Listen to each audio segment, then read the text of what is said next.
Hapishanenin giriş kapısı. Tutuklular buradan daha girer girmez işkenceler başladı. Suriye'de en büyük Filistin mülteci kampındayız.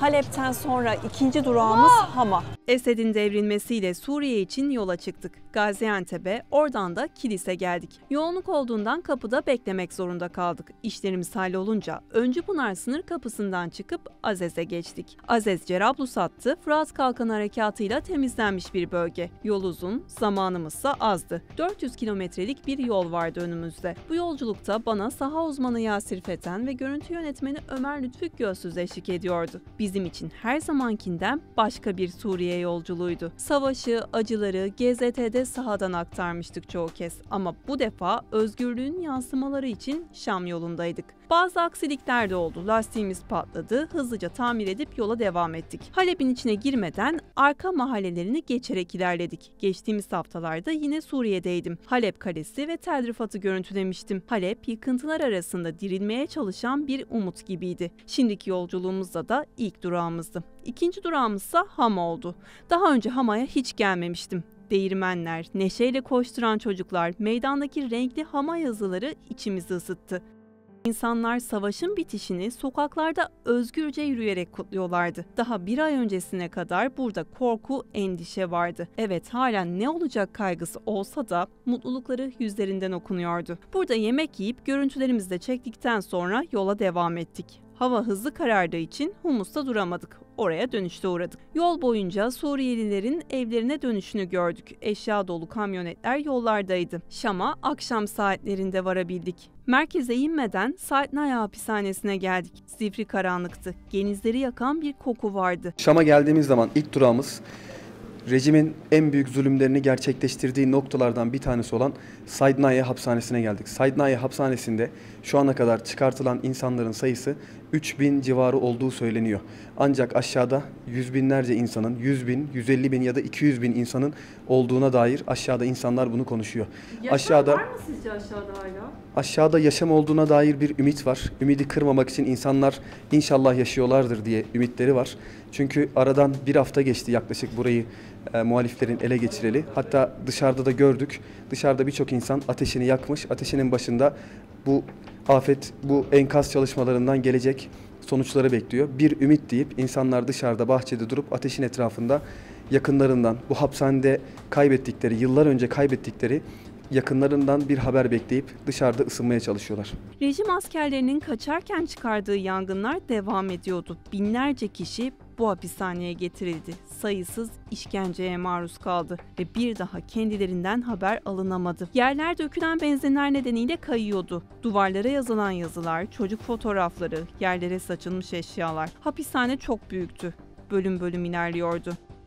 Orada yazdığı üzere el meslekil beşeri len nense. Yani insan mezbahanesini unutmayacağız. Burası rejimin türlü işkencelerini yaptığı hapishanenin tam giriş noktası. Buraya 19 yaşında giren genç bir kızın daha sonra yıllar sonra buradan çocuklarla çıktığı hapishane. Buraya 91 yılında girip yıllar sonra asit dökülmüş vaziyette bırakılan insanların, öldürülen insanların olduğu hapishane. Ve şu anda burası içeride insanlar kayıplarını aramakta. Asit dökülen, yakılan o cesetlerin kimliklerini aramakta ve bu hapishanenin altında aynı şekilde bu bölgede ya da bu hapishanenin altında daha farklı hapishanelerin, daha farklı sicillerin, daha farklı hücrelerin olduğu söyleniyor ve burada da arama kurtarma çalışmaları ve bu yeraltı hapishanelerinin arama çalışmaları sürmekte. 1 saat kadar burada kaldık. Sonrasında Şam merkezdeydik. Şam geç saat olmasına rağmen kalabalıktı. Hamidiye Çarşısı karşıladı bizi. Lokantalar açıktı. Seyyar tezgahlar da vardı. Tam karşımızda ise Emevi Camii belirdi. Hızlı adımlarla camiye yürüdük. Kocaman bir avlusu vardı. İçi de oldukça ihtişamlı ve büyüktü. Az sayıda asker vardı. Ertesi sabah için heyecanlıydık. Esed'in devrilmesinden sonra ilk cuma namazı kılınacaktı. Şehirdeki en büyük sorun elektrik ve internetti. Suriye'den hat almamıza rağmen telefonumuz yer yer kesiliyordu. Gece yarısı otele vardık. 2-3 yer dolandıktan sonra boş bir otel bulabildik. Gazeteciler nedeniyle yoğunluk yaşanıyordu. Gece boyu elektrik ara ara kesildi. Sabah olunca erkenden otelden ayrıldık. Hazır Şam'dayken her yeri görmek istiyordum. Kasyun Dağı'na çıktık. Şam bu dağın eteklerine kurulmuş. Başkanlık binası bile buradan gözüküyordu.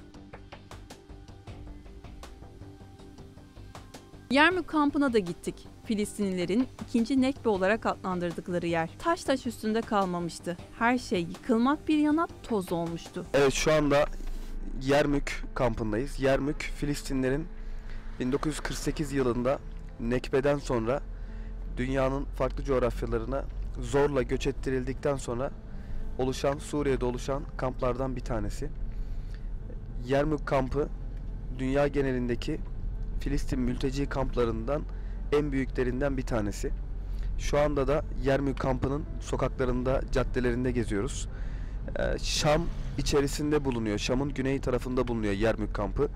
Ve bu kamp rejim tarafından uçaklarla vuruldu. Kampın içerisine girilip birçok kıyım gerçekleştirildi. Ve ilerleyen günlerde burası açlıkla imtihan edildi.